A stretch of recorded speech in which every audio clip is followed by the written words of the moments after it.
had a migraine last night, and this is just what I needed. Some Feverfew.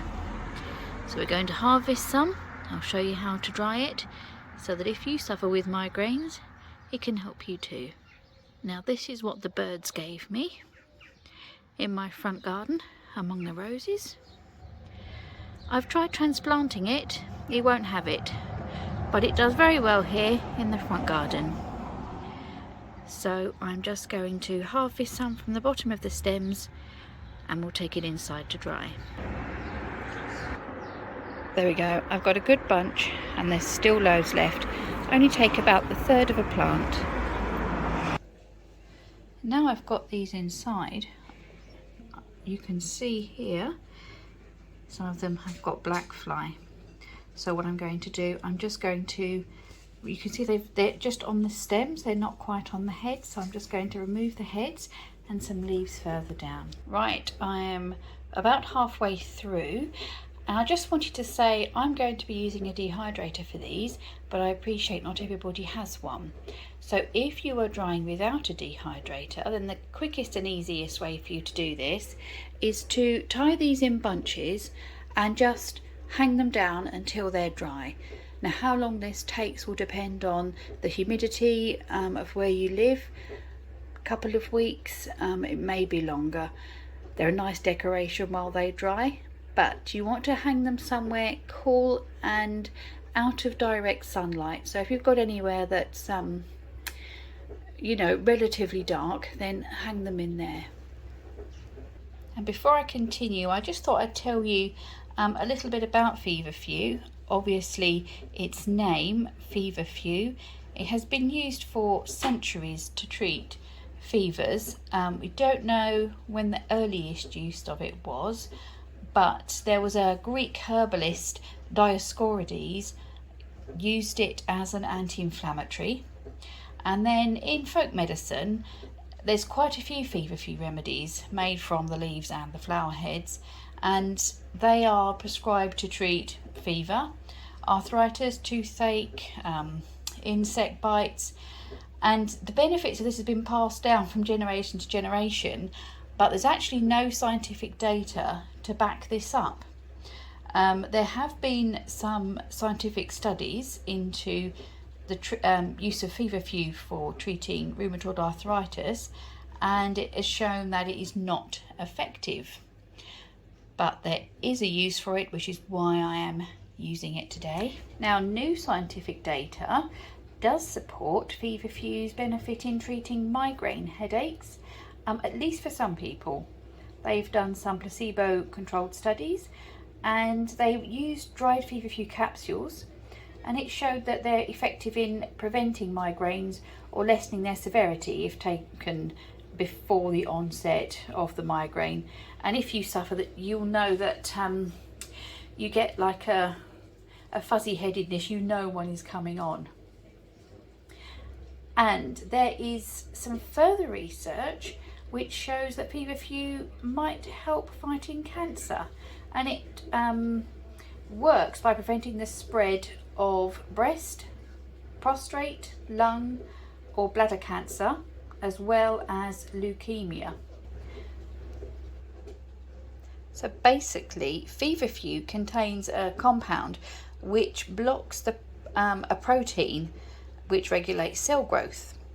So it regulates your gene activity. In other words, it promotes the production of proteins that block all cell death. Now, of course, usually that's a good thing, but when that protein becomes overactive, cancer cells become resistant to chemotherapy, and scientists have investigated and discovered that when breast cancer cells were treated with it, they were more susceptible to the drugs used to fight cancer. Now, I must say that these were only of benefit when both chemotherapy drugs and the Feverfew are used in combination. So Feverfew might have bigger benefits than just treating migraines. More studies are needed, and of course, you know, make sure you take any medical advice before taking something like this, especially if you are going through any chemotherapy. Now, let's get on to finishing preparing these. all done.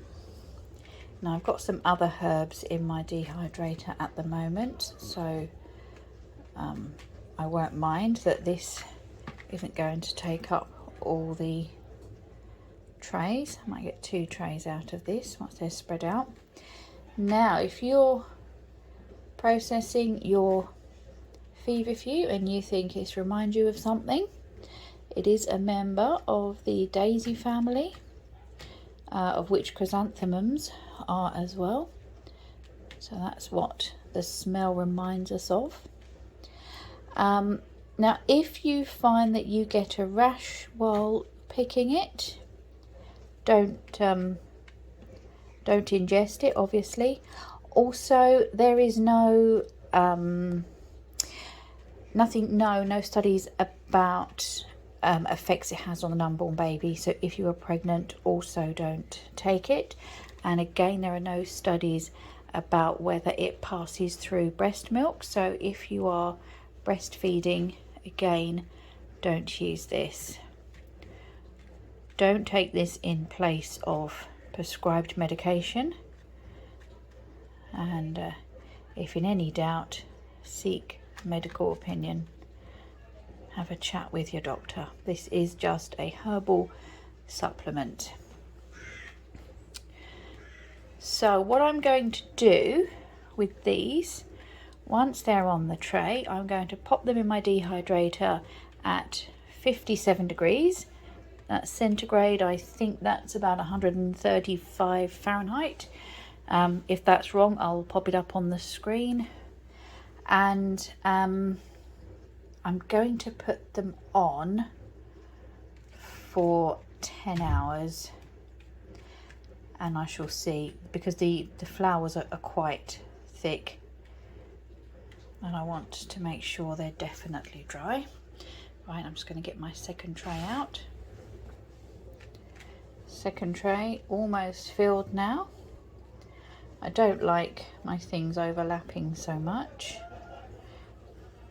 Won't matter on the leaves. Obviously they're super thin, and I've been very fussy with the leaves. If there's something like this, little bits of there we go, blotches on them, I've not put those on.